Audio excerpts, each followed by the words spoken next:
네, 반갑습니다. 오늘도 예배 자리에 나오신 여러분들 환영하고 축복합니다.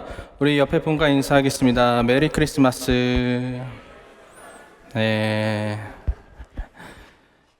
메리 크리스마스입니다. 오늘은 우리가 네 번째 대림절이죠. 흰색 초에 이제 촛불을 밝히려고 하는데, 여러분 보시면은 보라색부터 시작을 해가지고 이렇게 흰색까지 왔습니다. 저는 오늘 이제 흰색 초를 밝히려고 하는데, 흰색 초는 사랑의 초입니다. 사랑의 초. 다른 목사님들과는 다르게 한 번에 켜보도록 하겠습니다. 끝났네요.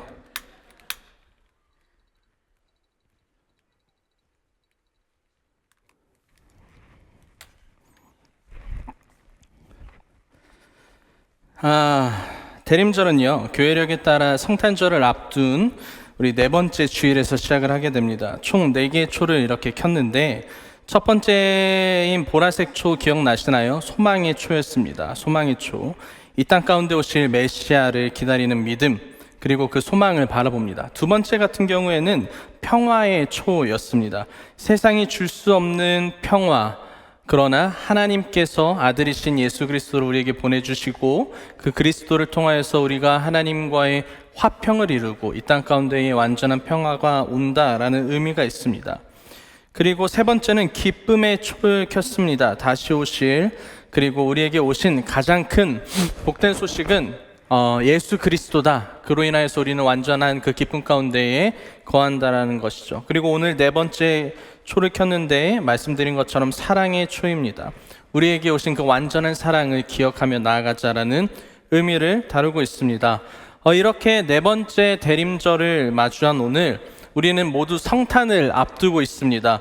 여러분들은 성탄을 앞두고 어떤 시간을 좀 보내고 계신가요? 저는 어렸을 적에 성탄절 아니면 크리스마스 하면은 뭔가 상상이 되는 그런 분위기도 있고, 눈 오는 걸 저는 굉장히 좋아하고, 또 겨울에 흐린 날을 좋아합니다. 그런데 지금은 그냥 눈 오면 무슨 생각할까요? 뭔 생각할 것 같아요? 썰매장. 저 어렸을 때 썰매장 가봤거든요. 그래서 너무 이제 재밌게 타고 내려왔는데, 요즘에는 이제 눈 오면 딱 하나밖에 없습니다. 교회로 다시 가야 되는구나. 눈 쓸러. 네.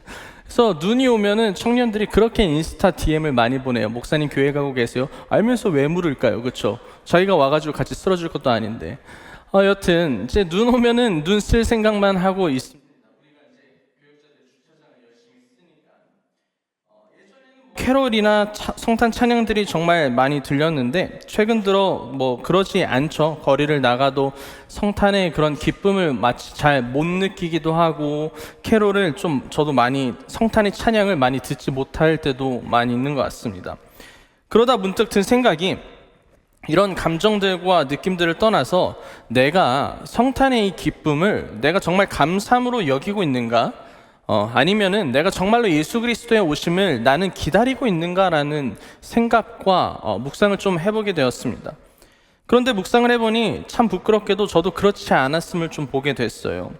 그냥 어떤 성탄의 그런 분위기를 느끼지 못하는 것을 이야기하는 것이 아니라, 우리가 내 삶의 바쁨과 여러 일들로 인하여 해야 하는 일들은 열심히 하려고 하지만, 결국에는 우리가 하는 이 모든 일들이, 여러분 잘 생각해보면 우리가 신앙생활을 하고 교회 다니고 믿음 생활을 하는 게 결국 다시 오실 그 예수 그리스도를 만나기 위함이잖아요. 그런데 지난주나 지지난주에 설교를 들었던 것처럼 뭔가 그 그리스도라는 핵심이 빠진 그런 삶, 무엇인가 열심히 하고 무엇인가 최선을 다해서 살아가 보지만은, 내가 이로 인하여서 예수 그리스도의 오심을 정말 기다리고 있는가? 아니면 그 그리스도께서 오셨던 그 2000년 전의 사건이 나에게 정말 기쁨이었나, 행복이었나, 감사였나라는 생각을 할 수밖에 없더라고요. 여러분, 세례 요한 아시죠? 세례 요한이 어떻게 했습니까? 그가 갖고 있었던 삶의 모습은 뭐였나요? 오실 그 예수 그리스도의 그 길을 먼저 나서서 닦아 나갔던 사람이 세례 요한이었습니다.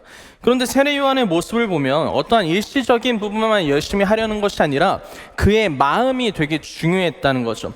그를 간절히 기도하고 사모하는, 그리스도를 기다리고 간절히 사모했던 마음이 요한에겐 있었어요. 여러분들은 그렇다면 이 대림절을 어떻게 보내고 계신가요? 이미 이제 4주가 됐고 내일 모레면 곧 성탄이 다가오는데 우리에게 정말 예수님이란 분은 어떠한 존재였을까? 정말로 기다리고 있는 걸까? 여러분, 근데 이 기다림은요, 그저 우리가 아무것도 안 하고 언젠간 오시겠지라는 막연한 기다림 속에 우리가 가만히 있는 게 아닙니다. 내 삶에서 방금 말씀드렸던 것처럼 다시 오실 예수 그리스도를 사모하며 우리는 살아내야 되고 해야 되는 일들이 분명히 존재한다는 거죠. 다시 오실 주님을 기다리되 우리는 앞으로 계속 나아가는 삶을 살아갑니다. 우리의 여정은 마치 동방에서 온 박사들처럼 메시아의 탄생 소식을 보고 그 간절한 기다림이 있었지만 별을 보고 가만히 있었던 것이 아니라 별이 가는 그 길을 따라 걸었던 것처럼 우리의 삶도 다시 오실 예수님을 바라보되 거기서 머무는 것이 아니라 우리가 무엇을 해야 되는지, 어디로 나아가야 되는지, 무엇을 바라보고 걸어야 되는지를 알아야 된다라는 거죠. 여러분, 우리는 3주 동안 별을 따라서라는 시리즈 설교를 듣고 있습니다. 이 시리즈 설교는 그저 별의 움직임을 보고 따라가는 동방박사의 여정만을 바라보는 것이 아니라 설교에서도 계속 들었던 것처럼 그리스도의 마음과 그 사랑을 기억하며 다시 오실 예수님을 기다리며 살아가는 시간입니다. 그런데 이것은 대림절뿐만이 아니고 우리의 평생의 삶에 이루어져야 되는 일인 것을 잊지 마시길 소망합니다. 아멘이십니까?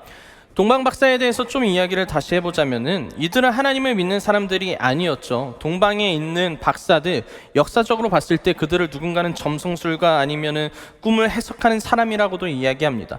천문학적 지식을 갖고 있는 사람이라고도 이야기를 해요. 그들을 동방박사로 부른 이유가 무엇일까 생각해보면 어떠한 특별한 네이밍을 이제 그들에게 부여한 게 아니고 동방에서 온 사람들이었기 때문에 동방박사라는 의미를 갖고 있어요. 동쪽에서 온 사람들이었죠. 그리고 이제 기억나시나요? 동방박사는 몇 명일까요, 여러분? 몇 명이에요? 알 수 없어요. 또 동방박사는 몇 명인지 알 수 없어요. 그런데 우리가 그림을 보거나 아니면은 이제 그들이 바친 예물을 보면은 몇 개예요? 3개였죠. 그러니까는 우리는 동방박사 3명이다라고 늘 생각을 하는데 이거 1주차 때 다 설명해 주셨죠? 이승민 목사님께서. 동방박사는 몇 명인지 모릅니다. 그런데 우리가 왜 추정하냐면 예물이 3개였기 때문에 3명일 것이다 라고 이야기를 하지만 학자들마다 다릅니다. 몇 명이 있는지는. 그래서 동방박사가 총 몇 명인지는 우리는 모르죠. 여튼 그들은 동쪽에서 온 사람들입니다. 그 당시에 페르시아, 팔레스타인 지역에서 온 것으로 알려져 있죠. 그렇게 동방박사의 걸음을 우리는 계속해서 봤는데 1주차에는 뭘 이야기했냐면 우리가 동방에서 그의 별을 봤나이다 라는 제목으로 말씀을 들었습니다. 간절하게 메시아를 기다린 사람들의 모습이 2가지 형태로 나왔어요. 한 부류는 유대인들 혹은 그리스도를 믿는 사람들은 자신들의 왕이신 메시아가 언제 올까 되게 간절하게 기다리고 소망했겠죠. 심지어 동방에 온 박사들은 하나님을 잘 믿지도 않는 자들도 메시아를 기다렸는데 말이죠. 그런데 또 한 부류가 있었는데 바로 헤롯 왕과 그 권력의 힘을 갖고 있는 사람들이었어요. 그들은 메시아를 기다렸을까요? 기다리지 않았을까요? 그것도 성경에서 바로 나와 있지는 않지만은 헤롯 왕이 메시아의 탄생을 들었을 때 그가 어디 있는지 동방의 박사들에게 나한테 이야기해 줘라 라고 이야기를 했잖아요. 그렇다는 것을 보아 그냥 막연한 기다림보다 헤롯은 어찌됐든 자신이 왕으로서 군림해야 되고 이 이스라엘에는 자신만이 왕으로 존재해야 되기 때문에 예수, 그 메시아라는 자가 왔을 때 죽일 생각만 하고 있었습니다. 한편으로는 기다렸다라고도 표현할 수 있겠지만 우리가 아는 그 기다림과는 다른 거죠. 그래서 이 부분을 말씀을 통해서 이제 나눴던 것 같고 우리는 어떻게 기다리고 있는가를 이야기를 했습니다. 돌아와서 이제 또 2주차 이제 지난주 보면은 한민 목사님께서 또 계속해서 별을 따라가는 그 여정, 우리가 어떻게 나아가야 되는지 막연한 그 이제 걸음 가운데에 하나님을 신뢰하고 믿고 나아가는 그 여정을 이야기해 주셨습니다. 여러분, 동방의 박사들은 어느 날 이 별을 보게 되었고 그 별이 메시아의 탄생을 가리킨다는 것을 알았죠. 그렇게 떠났죠. 그리고 헤롯에게 갔지만 그는 메시아의 별을 보지 못했다고 이야기를 했습니다. 예루살렘에 없다는 사실을 알았던 동방의 박사들은 이제 베들레헴으로 떠나게 됩니다. 이들은 왜 예루살렘에 멈췄을까 한번 생각해 보신 적이 있나요? 그냥 베들레헴으로 바로 직항 때리면 되지 않나? 라고 생각했는데 그냥 루트상 보면은 지금의 이라크 지역이 이제 동쪽에 있어요. 그래서 이렇게 넘어오면은 예루살렘을 거쳐서 베들레헴으로 가는 이제 루트가 자연스럽게 형성이 됩니다. 그래서 그렇게 지나갔을 거다라고 하는 신학자들도 있죠. 뭐 왜 그랬는지는 성경에 이제 자세히 나와 있지는 않지만, 근데 여기서 알 수 있는 또 흥미로운 사실은 동방의 박사들은 정말 메시아에 대한 정보가 많지 않았구나라는 것을 알게 됐어요. 왜냐하면 성경에 보면 분명히 메시아가 탄생할 거라는 그런 예언이 적혀져 있었고 많은 자들이 알았고, 예루살렘에 이 동방의 박사들이 갔는데 여기가 아니고 베들레헴이야 라고 이야기를 했잖아요. 그러니까 그들은 뭐예요? 메시아가 어디에서 태어난 것을 미리 알고 있었어요? 베들레헴이죠. 베들레헴에서 이미 태어날 것을 알고 있었는데 이 동방의 박사들은 당연히 예루살렘이라고 생각해서 예루살렘으로 갔던 거예요. 왜냐하면 예루살렘 같은 경우에는 이스라엘의 성지이기도 하고 왕이 태어났다라는 것은 당연히 예루살렘에 있을 수밖에 없기 때문에 그곳으로 갔었다라는 거죠. 그러나 그곳에서 사람들이 말하죠. 선지자의 예언에 따르면 메시아가 태어난 곳은 이곳이 아니고 어디예요? 베들레헴일 것이다 라고 이야기합니다. 여러분, 이 이야기는 미가 선지자가 이미 이야기를 한 부분인데 우리 미가 5장 2절을 한 목소리로 읽어보도록 하겠습니다. 시작. 베들레헴 는 유다 족속 중에 작을지라도 이스라엘을 다스릴 자가 내게서 내게로 나올 것이라. 그의 근본은 상고에 영원에 있느니라. 아멘. 여러분, 그래서 이제 동방의 박사들은 베들레헴에서 메시아가 태어난 거구나 라고 생각을 하며 다시 길을 떠납니다.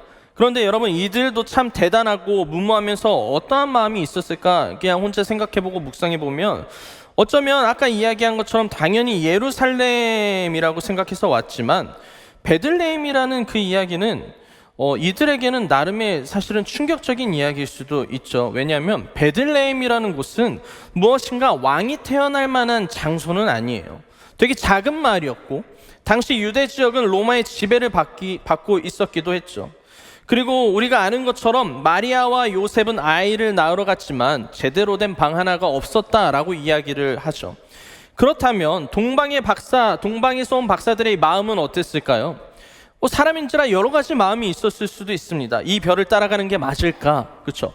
아니, 왕이면 예루살렘에 있어야 되고 휘황찬란한 그 궁정 하나에 뭔가 왕으로서 오신 그 모습이 있어야 되는데 베들레헴이라고 하니까는 이들 또한 이 별을 따라가는 거 맞을까? 아니면 도대체 언제 어디서 메시아를 만날 수 있을까? 언제쯤 도착할 수 있을까? 이 방향으로 가면 정말로 왕이 태어난 곳이 있다는데 맞을까? 일반적인 상식으로는 이해할 수 없는 걸음이기도 했습니다. 그러나 동방 박사들은 그 걸음을 멈추지 않고 베들레헴으로 꾸준히 걸어갔죠. 그렇게 지난주 말씀을 통해 나눈 것처럼 우리에게 길이 확실하게 보이지 않아도 우리의 주인 되신 하나님을 믿고 나아가자는 이야기를 나눴죠.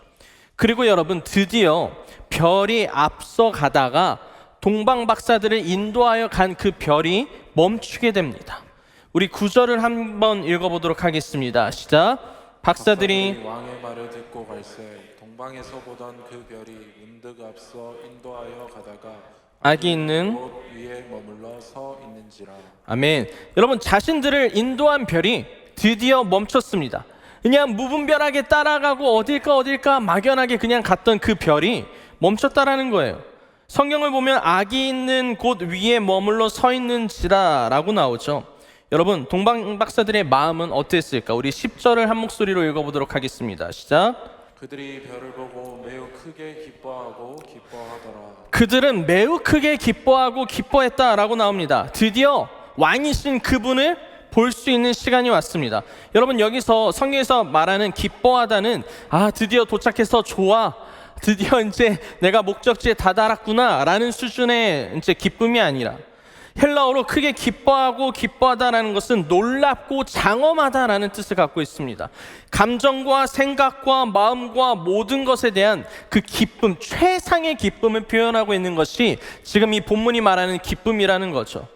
여러분들도 누군가를 기다리거나 보고 싶거나 혹은 어떠한 순간을 엄청나게 기다렸다가 딱 마주하게 됐을 때 그 기쁨은 표현할 수 없을 만큼 기쁘시겠죠.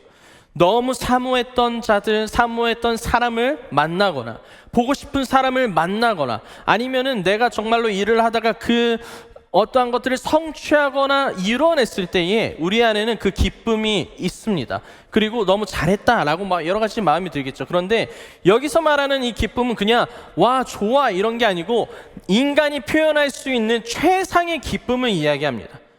그냥 좋은 게 아니고 경외함도 있고 그 안에 정말로 경배하는 마음도 있고, 또 성경을 보면은 2번 반복되면은 강조하는 부분이 있죠. 기뻐하고 기뻐했다라고 나옵니다. 동일하게 이 기쁨은요 너무나도 최상의 표현이에요. 말로 표현할 수 없는 벅참이 있었습니다. 별이 드디어 멈췄어요. 동방의 박사들은 너무 기뻐했어요. 그리고 이제 집에 들어갑니다. 그리고 메시아를 마주하죠.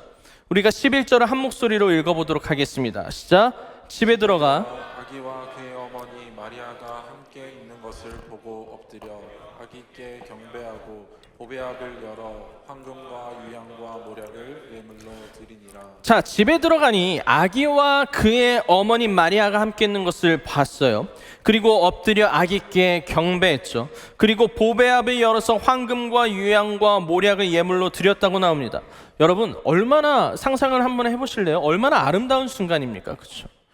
얼마나 멋진 순간처럼 보이십니까? 이 땅의 왕, 그리고 이 땅을 구원할 메시아라는 존재가 박사들의 눈앞에 있는 거예요. 여러분들의 눈앞에 있다는 거죠. 동방의 박사들은 그에게 온전한 경배를 드렸습니다. 그리고 자신들이 준비한 귀한 선물을 예물로 드렸습니다. 그리고 그에게 자신들이 할 수 있는 모든 경배를 그 메시아에게 했다고 성경은 이야기합니다. 그런데 여러분, 저는요 사실 이 박사들의 행동이 조금 놀라웠어요. 왜냐하면 다시 시간을 좀 돌려봅시다. 동방의 박사들은 메시아의 탄생 소식을 알고 예루살렘에 먼저 들렸지만 화려한 성전 그리고 많은 사람들이 있는 그곳에 메시아가 태어난 게 아니었잖아요. 그렇죠? 베들레헴이라고 불리는 작은 마을이었어요. 그리고 우리가 알 수 있는 것은 메시아로 온 그 자는 어떠한 모습으로 왔습니까? 아기로 왔어요. 갓 태어난 그 아기라는 거죠. 그리고 그 아기는 아무것도 보잘것없는 그 구유에 누워 있었습니다. 누가복음에 보면 여관에 있을 곳이 없어서 아들을 낳아 강보로 싸서 구유에 뉘었다라고 나옵니다. 그 어느 곳보다 누추한 곳이죠. 사실은 왕이 태어났다라고 말할 수 없을 정도로, 이 땅을 구원할 메시아가 태어났다라고 말할 수는 없을 정도로 되게 열악한 환경이었고, 말구유라고 알려져 있지만 사실 베들레헴은 말이 거의 없어요. 그 지역에는 그냥 동물 밥 주는 통이에요. 그 구유는 머리 둘 곳 없이 너무나도 소중한 그 메시아 예수님을 머리 둘 곳 없어서 구유에 두었다라는 겁니다. 여러분, 마리아의 마음은 어땠을까? 만약 내 자녀가 내 자식을 낳았는데, 내가 자녀가 있구나, 아니면 내가 자식을 낳았는데 어쩌면 가장 소중하고 따뜻하고 좋은 곳에 두고 싶은 것이 부모의 마음 아니겠습니까? 너무나도 소중해가지고 어떻게든 아껴가지고 최대한 보필해야 되는 게 부모의 마음 아니겠습니까? 그런데 구유에 두었다는 것은 사실 너무나도 가슴 아픈 이야기죠. 둘 곳이 얼마나 없었는지 모르겠지만은 마리아가 생각했을 때에 가장 내가 둘 수 있는 그 곳이 구유가 그 곳에서 그나마 가장 안전하다라고 생각했을 겁니다. 그리고 동방 박사들이 집의 문을 열고 들어갔을 때 엄청나게 대단한 곳이 아니었던 사실과, 심지어 동물이 밥을 먹는 구유에 메시아가 누워있다는 이 사실은 일반적으로 우리가 생각을 해봤을 때 어쩌면 믿지 못한다고 해도 할 말이 없을 겁니다. 그렇죠? 박사들의 마음을 다시 한번 생각해 볼까요? 진짜 오랜 시간 걸려서 갔어요. 별이 멈췄어요.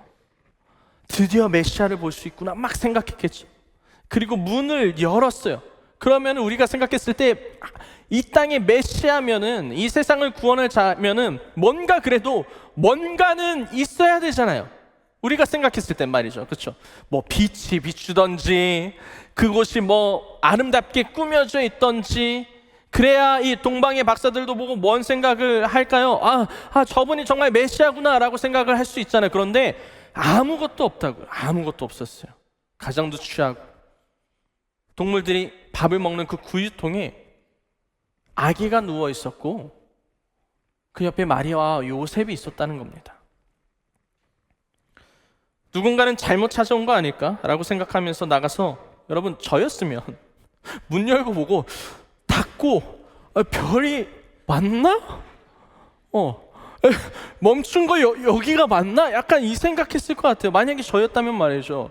그래서 막 옆에 있는 다른 박사들한테 야 여기 집 맞나? 여기 꽤 다른 집이 있는 것 같은데 다른 데 한번 둘러보자라고 할 수도 있지 않을까요? 네. 이런 질문을 누군가는 할 수도 있습니다. 이 아기가 맞나? 아니 아기 정말로 메시아가 맞나? 그냥 존재만 보더라도 말이죠. 그 선지자가 예언한 그 존재가 맞냐고 말이죠. 그러나 우리가 알 수 있는 동방 박사들의 첫 번째 행동이 무엇인 줄 아십니까? 엎드려 아기께 경배했다라고 나옵니다. 여러분, 동방 박사들 우리가 알 수 있는 것, 동방 박사들은요 그 주위에 무엇이 있는지 누가 있는지 환경이 어떤지 이것이 중요한 것이 아니었습니다. 그리고 메시아가 어떠한 대단한 큰 힘을 갖고 온 것이 중요했던 것이 아니에요. 저기 누워있는 저 갓난아기가 완전한 신이자 완전한 사람의 몸으로 오신 저기 있는 저 아기가 메시아임을 알고 경배했다는 것, 이것이 우리에게는 너무나도 중요한 포인트예요. 그것은 이들이 하나님을 믿는 믿음이 있었는지 없었는지 저는 잘 알 수는 없지만 이들의 행동이 너무 중요했던 겁니다. 그리고 이들의 행동을 통해서 우리의 신앙의 모습을 볼 수 있어요. 왜 그럴까요? 여러분, 우리는 상황과 환경을 따라 그리스도를 믿는 믿음과 신앙의 형태가 언제나 달라집니다. 보여지는 그 환경으로 인하여 그리스도의 능력을 의심하고 그분의 사랑을 다르게 해석하곤 합니다. 그러나 동방 박사들의 모든 시선은 어디에 있었나요? 말 구유에 있었나요? 아니면 허름한 집에 있었나요? 아니면 비천하고 아무것도 없어 보이는 그 환경이 있었나요? 아니요. 박사들의 눈엔 뭐만 보였나요? 오직 그리스도. 옆에 있는 상황과 구유와 낯선 환경과 모든 것이 정말로 이곳에 메시아가 온 게 맞을까라는 그 주위에 있는 화려한 것들을 바라보는 것이 아니라 그들의 눈엔 뭐가 보였냐면은 저분이 우리를 살리실 메시아구나, 저분이 정말로 그리스도시구나라는 그 사실에만 온전히 초점이 맞춰졌어요. 왜냐하면 박사들이 가서 뭘 첫 번째 했다고요? 바로 경배했다라고 나옵니다. 주위에 있는 것을 보고 의심했다라고 나온 것이 아니고 경배했다라고 이야기를 해요. 여러분, 수없이 길었던 거리도 그들에게 문제가 되지 않았습니다. 일반적인 사람으로는 1500km나 더 되는 거리를 열심히 걸어와서 밤낮 할 것이 왔는데 문 열었는데 아무것도 없다면 얼마나 허무하겠습니까? 그렇죠? 그럴 상황이 실제로 박사들의 눈앞에 펼쳐진 거예요. 그런데 그들에게 중요한 것은 그들이 걸어왔던 수없이 많은 길었던 그 거리도 문제가 되지 않았어요. 집의 문을 열고 들어갔을 때 더러웠던 동물들의 공간도 문제가 되지 않았습니다. 엄청나게 대단한 모습으로 존재해 보이는 그것을 기대했을 수도 있겠지만 그 모습이 아니어도 문제가 되지 않았습니다. 하지만 여러분, 우리는 언제나 길었던 거리만 생각해요. 내게 주어진 상황과 환경을 탓하고 바라보고 있습니다. 그리스도는 나를 도와야 하는 엄청난 존재로만 있어야 한다고 생각을 하죠. 하지만 사랑하는 청년 여러분, 메시아이신 예수 그리스도는 이미 존재만으로 우리에게 완전하신 분입니다. 아멘이십니까? 우리는 그런데 상황과 환경을 너무 중요하게 여기고 내가 얼마나 고생했는지, 내가 얼마나 길게 걸어갔는지만에 초점을 맞춰서 내 눈앞에 그리스도가 나에게 역사를 하신다고 할 때도, 아니면은 일하시지 않아도 존재로 여전히 그분은 계신데 우리는 다른 것들만 계속 바라보면서 우리의 신앙의 여정을 비난하고 그렇게 살아가고 있다는 겁니다. 여러분, 이 땅에 오심으로 인하여 완전하시고 우리가 그분을 바라볼 수 있다는 것 자체가 은혜임을 잊지 마시길 소망합니다. 그분의 존재가 우리에겐 은혜라는 거예요. 여러분, 내 삶에 사실은 떠있지도 않았던 별이었던 것 같지만 그 별이 내 삶을 인도했고 하늘에 계신 하나님을 바라보게 하셨고 아들이신 예수 그리스도를 믿게 하셨고 성령의 인도하심에 따라 내가 오늘을 살아갈 수 있게 하셨습니다.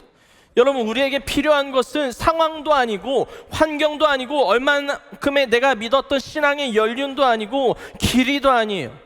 오직 예수 그리스도의 오심은 나에게 가장 큰 그 존재가 왔다는 것 그 자체가 우리에게는 가장 큰 은혜라는 겁니다. 이 사실이 있어야 우리가 완전히 모든 시선을 그분에게 두고 경배드릴 수 있는 거예요. 동방의 박사들은 주위를 본 게 아닙니다. 예수 그리스도만 봤어요. 그리고 그분에게 완전히 경배했게. 여러분, 하나님을 완전히 바라보시고 그리스도께 완전히 경배하고 싶으십니까? 그러니까 우리에게 가장 중요한 것은 그분의 존재 자체가 우리에게는 가장 큰 은혜요 힘이 된다는 사실을 아셔야 됩니다. 이것이 우리에게 주어졌을 때에 우리는 그분을 경배할 수 있는 거지, 우리는 그 외적인 것들을 바라보지 않아요. 그러면은 우리의 시선은 다른 것에서만 쏠리게 돼 있어요. 그리고 두 번째는 그들이 준비한 예물의 모습들 또한 너무 중요하죠. 무엇을 가지고 왔나요? 보배합을 이렇게 짠 열었어요. 여러분들 선물 이제 연말 되면은 이렇게 뭐 선물 교환도 하고 막 그렇잖아요. 그래서 뭐 마니또도 하고 다양한 것들 하는데, 누군가 여러분들이 와가지고 나 선물 준비했어라고 하면 여러분들 기대하는 마음도 막 있죠. 그래서 막 상자 이따만 했는데 이렇게 까보니까는 뭐 안에 요만한 거 들었으면 어때요, 마음이? 좋지 않아요? 네. 이분들 박사들이 그리스도께 경배하려고 보배합을 가지고 옵니다. 그리고 그 안에는요, 가장 자신들이 드릴 수 있는 가장 소중한 물질을 드려요. 그 안에 뭐가 있었나요? 황금과 유향과 모략, 예물로 드렸다고 나옵니다. 이 세 가지의 물건이 나타내는 의미와 형태는 너무 중요해요. 자신들이 드릴 수 있는 가장 중요하고 값진 것을 왕에게 내놓는다는 그 마음이 먼저 있었겠죠. 황금을 보면은요, 지금도 가장 값지고 비싼 물건이기도 하지만 이 당시에는 얼마나 비쌌을까요?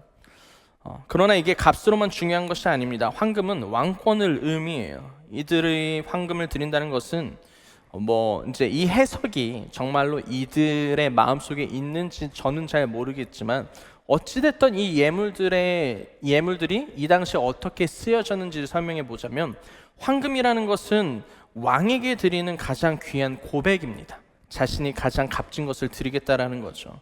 유향은 엄청나게 비싼 향료이기도 합니다. 이 당시에 금만큼 비싸고 소중한 거였죠. 그러니까 향료예요.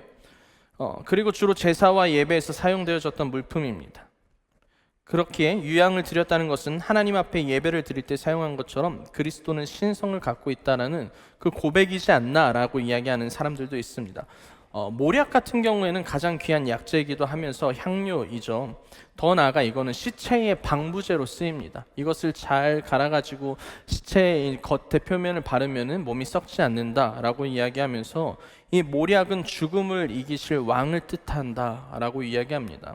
물론 동방의 박사들, 저는 뭐 잘 모르겠어요.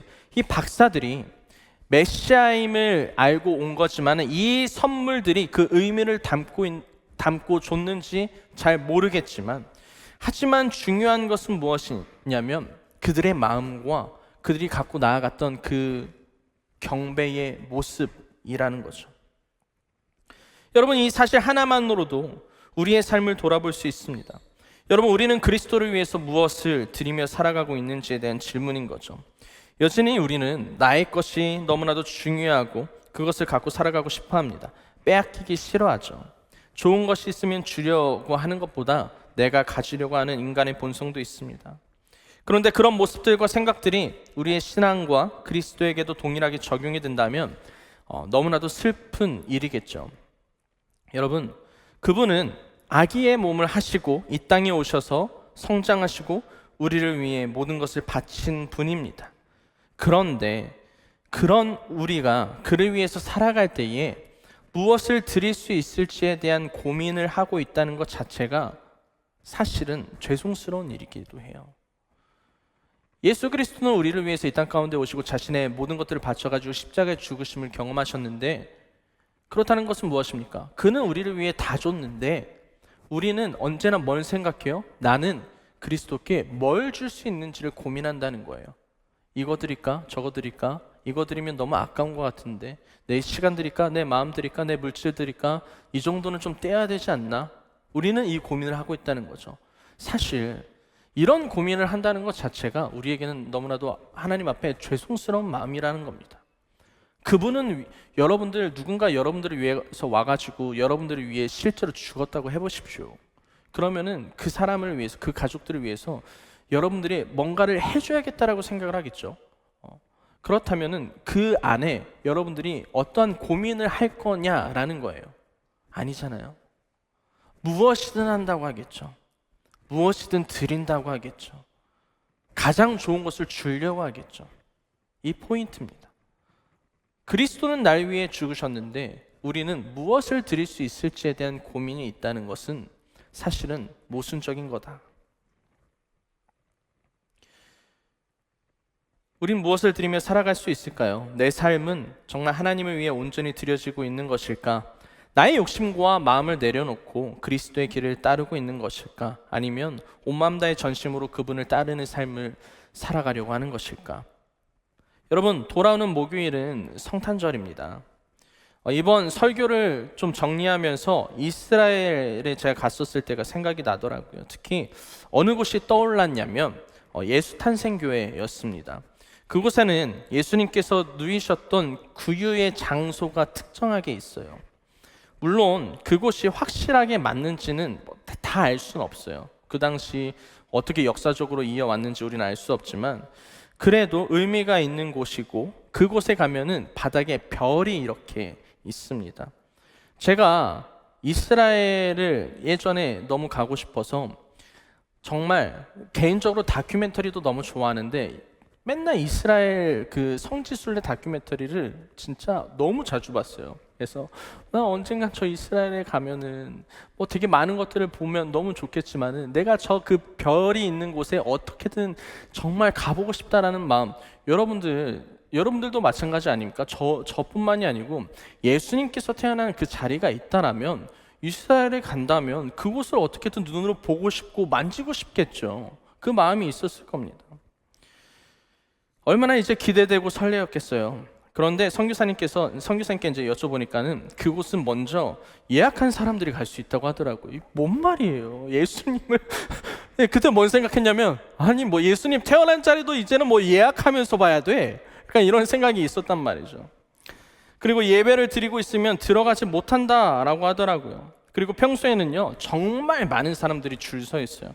예수 탄생교회뿐만이 아니고 예수님께서 십자가에 죽으신 달리신 그 골고다 언덕이 세워진 그 교회에 가면은 그 예수님의 무덤이 있어요.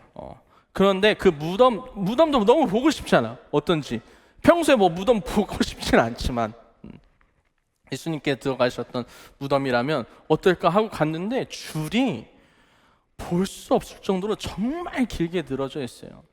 4시간을 기다려야 들어갈 수 있대요. 뭐 혼자 갔으면 4시간 기다렸겠죠. 그런데 이제 다른 일정들이 있으니까 아무것도 못합니다. 얼마나 실망스러워요. 얼마나 아쉬워요. 마치 동방 박사들처럼 별을 보고 왔는데 메시아를 눈으로 보지 못하고, 여러분 동방 박사들이 별을 보고 왔는데 메시아를 만약에 못 봤다면 문 앞에서 그냥 서성이다가 예물을 준비했는데 예수님 못 보니까 예물이라도 두고 가야지. 두고 가면 박사들도 어떤 마음이었을까요? 그렇죠? 그렇게 먼 길을 걸어왔는데 그 시간은 그 순간을 저도 너무 기다렸습니다. 그런데 정말 하나님의 은혜로 그곳에 들어가게 됐어요. 그리고 그 자리를 보게 되었는데 그냥 저는 기쁘고 신기했다 이런 것이 아니라 그 정말 이상한 감정과 마음이 들었어요. 뭐 벅참도 아니고. 그 순간은 이제 한번 영상으로 좀 봤으면 좋겠는데 들어주십시오. 마지막 날 아침. 예수 탄생 교회 같은 경우에는 저희가 아침 일찍 한 4시쯤 일어나가지고 새벽에 이렇게 갔었거든요. 근데 예수 탄생 자리가 별 모양으로 있어요. 거기를 제가 너무 보고 싶었는데 이제 아무나 쉽게 못 들어간다고 이야기를 하더라고요. 그리고 정교회 사람들이 거기를 예약을 하는데 그 사람들만 예약할 수 있고 들어갈 수 있다고 하는 거예요. 그래서 한 30분 정도 기다리고 들어갈 수 있었던 기회가 주어져서 들어가서 같이 청년들 한 6명 정도 있었던 것 같아요. 5명, 6명. 기도하고 나왔던 게 좀 기억에 남는 것 같습니다.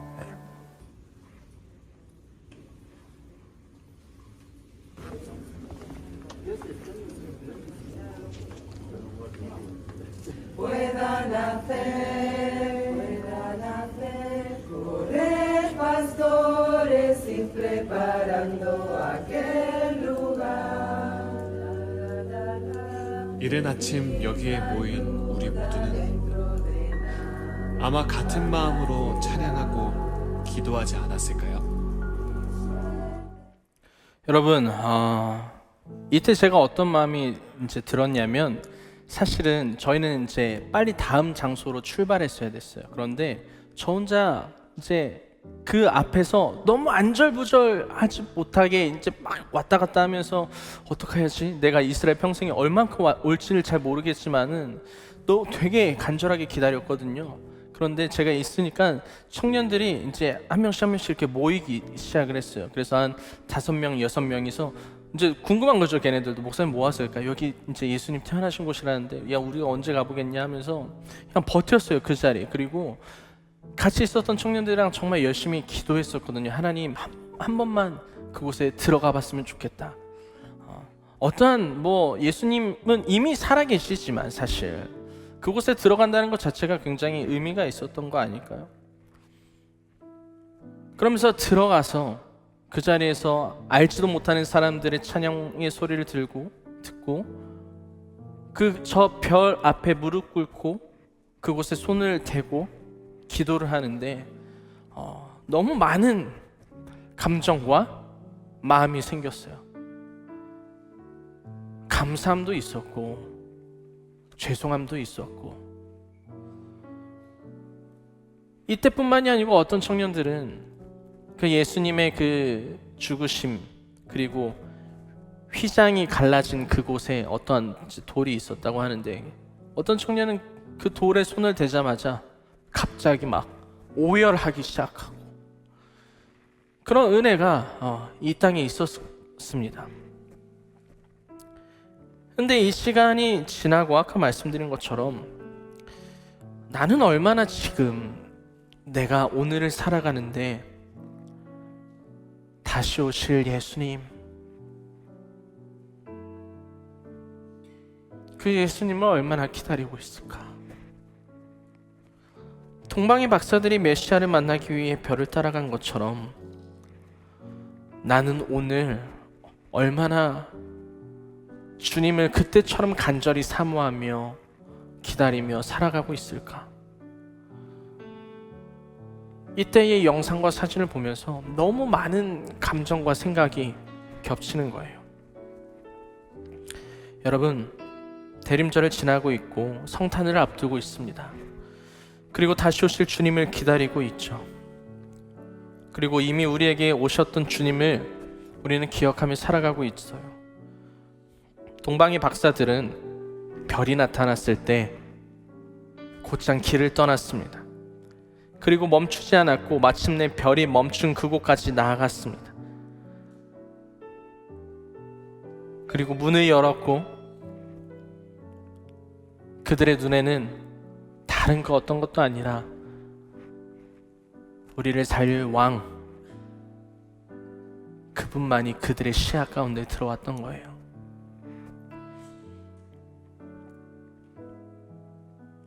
그들은 멈추지 않고 나아갔습니다. 믿음의 여정을 계속해서 걸어갔죠. 물론 이들이 이후에 어떠한 믿음이 생겼는지 저는 알 수 없지만, 여러분, 우리는 예수님이 다시 오신다는 것을 믿습니다. 여러분들도 믿으시죠? 예수님 다시 오십니다. 그 오실 때까지 우리는 그 별을 따라 그 길을 걸어가야 됩니다. 어떤 것들을 제한하면서 걸어가는 것이 아니라, 삶의 일부만 떼어서 드리는 것이 아니라, 나를 위해 모든 것을 다하여 주신 그 그리스도의 사랑을 갖고 우리는 그분만이 나의 기쁨되고 소망됨을 알고 살아가야 된다라는 거죠. 동방의 박사들이 결국 왕을 만났던 것처럼 우리의 기다림도, 우리의 나아감도, 여러분들이 수고하고 애쓰는 그 모든 신앙의 여정도 헛되지 않을 겁니다. 말씀을 붙들고 예배의 자리를 늘 지켜가며 주님께서 기뻐하시는 삶으로 살아갈 때에 동방 박사들이 봤던 그 별은 여러분들의 삶 위에 떠 있을 거예요. 여러분들이 가는 그곳마다 그 별도 같이 움직일 거고, 그 주님이 우리와 언제나 함께 동행하신다는 겁니다. 그러므로 사랑하는 청년 여러분, 우리는 기다리되 나아갑시다. 다시 오실 주님을 소망으로 기다리되 주님을 만나기 위해 여러분들의 삶의 자리에서, 공동체의 그 자리로 나아가는 여러분들의 삶이 되시길 소망합니다. 별이 머문 그곳에 왕이 계셨듯 우리의 삶이 머무는 그 자리마다 다시 오실 그리스도와 함께 나아가는 삶이 되기를 소망합니다. 우리 찬양했으면 좋겠는데요. 주님만이 나의 소망이십니다. 그리고 내 삶의 이유는, 내가 살아갈 수 있는 이유는 오직 주님이십니다. 우리 이 마음 갖고 함께 찬양했으면 좋겠습니다. 가사를